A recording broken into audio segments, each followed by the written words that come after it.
បាច់មកទុំកុំមិនហ៊ាន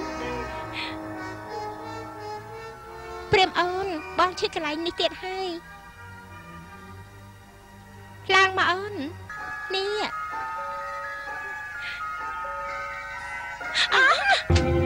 ជួយផងព្រះស្វាមីជួយខ្ញុំមកចាប់ផងព្រះស្វាមីចៅព្រាមឡើងព្រះស្វាមីឈប់សិនចៅព្រាមមិនក៏អញធ្វើអញ្ចឹងព្រះស្វាមីចៅព្រាមមិនគួរធ្វើអញ្ចឹងទេសូមព្រះជាទានតោះផងព្រះអង្គព្រះនាងមួនមកកាញ់ទូគុំទេយើងឃើញច្បាស់នៅភ្នែកហើយឯងហ៊ានបកាយទៀតអាចចោលព្រានវាំង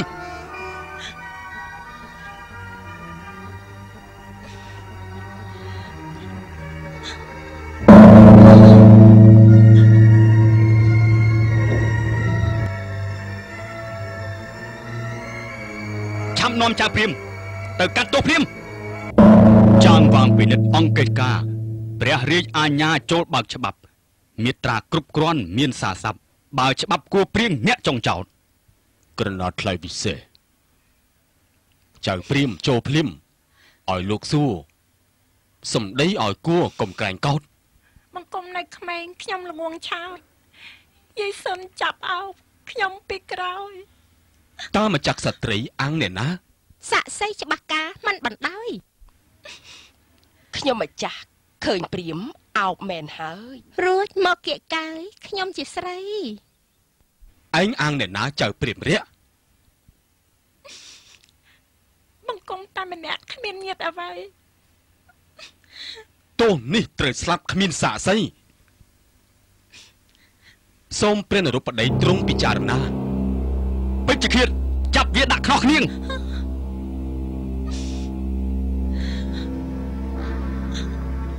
រួចហើយប្រហារឲ្យវាខ្សែ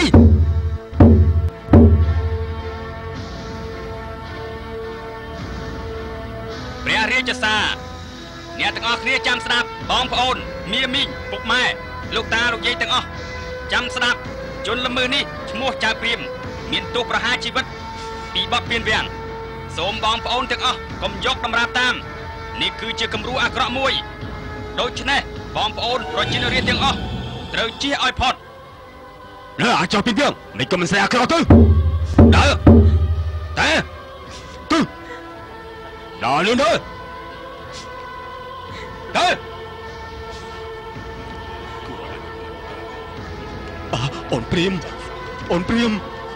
អូនព្រាមមានតោះណាកំចូលអីអូនព្រាមចូលអីលោកអ្នកបងប្អូនប្រុសស្រីទាំងអស់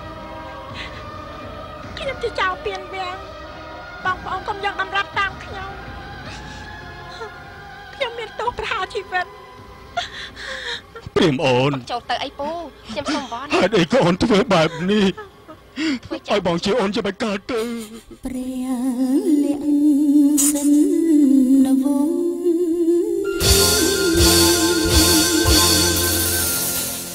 ព្រះលក្ខសិនវងសូមត្រង់កង្រណាសណ្ដងខ្ញុំមកចាំងជាមនុស្សគ្មានខុស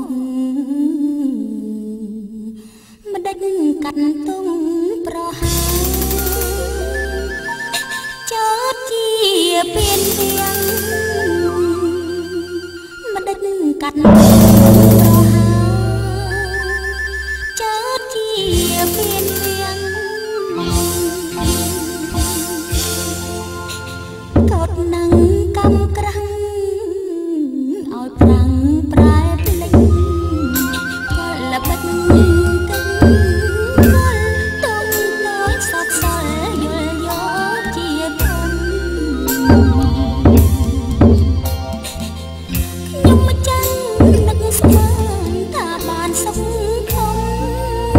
នឹកស្មានថាបានជួបជុំដោយផ្កាក្រពុំដែលក្មុំក្រេតចា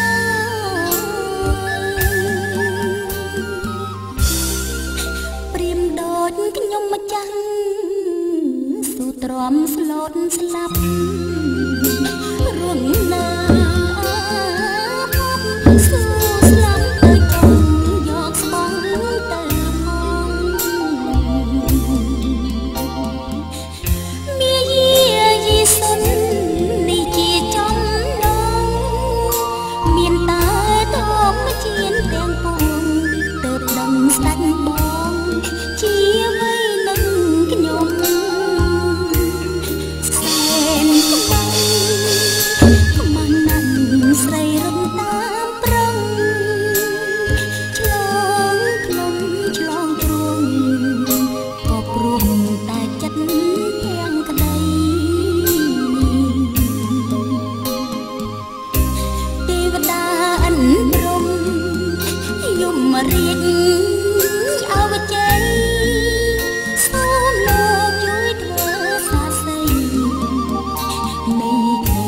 ស្នេហ៍ខ្ញុំស្មងកូនអើយកូនម្ដាយដែលនៅក្នុងដីសុខស័យជី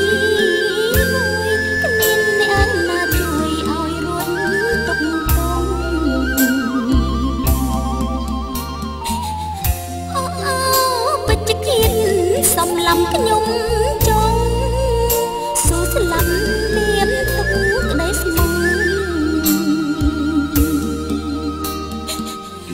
សំឡំខ្ញុំចង់ទួងរងគ្មានន័យ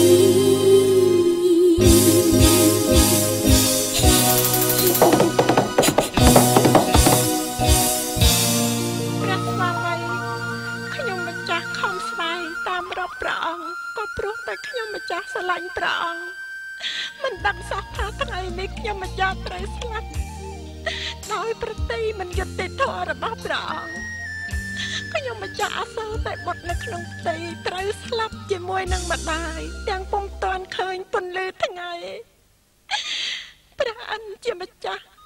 ខ្ញុំម្ចាស់ស្លាប់មិនអីទេតែសូមព្រះអង្គមេត្តាសន្តោសប្រោសប្រណីទុកអាយុជីវិតបុត្ររបស់ខ្ញុំដែលនៅក្នុងផ្ទៃសូមកុំឲ្យគ្នាស្លាប់ដោយអំពើអយុត្តិធម៌នេះបើបុណ្យវាសនាកូនមានពីអតីតជាតិសូមឲ្យកូនប្រសូតតាមទ្វារលើរួចពីសេចក្តីស្លាប់អូនទៅព្រះស្វាមីខ្ញុំម្ចាស់លាព្រះអង្គហើយឈប់សិន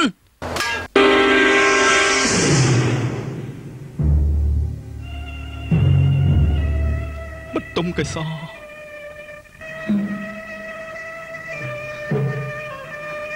បតុមកេសអូនបតុមកេសបតុមកេស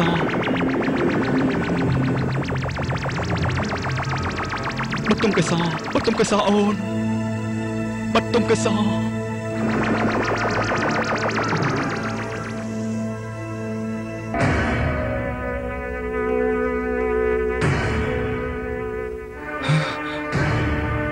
កូនចេញតាមអំពងកោ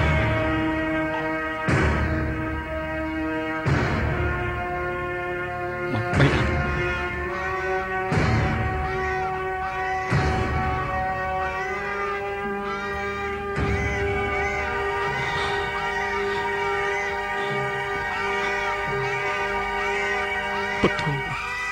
បតុមកេសអូន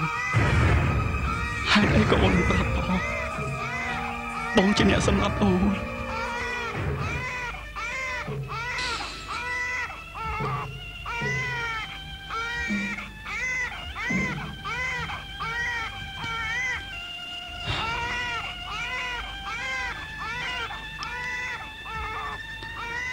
អស់លោកទាំងអស់គ្នាត្រូវយកសពមហេសីរបស់ខ្ញុំទៅដង្កល់ក្នុងព្រះរាជវាំងហើយរៀបចំពិធីបុណ្យ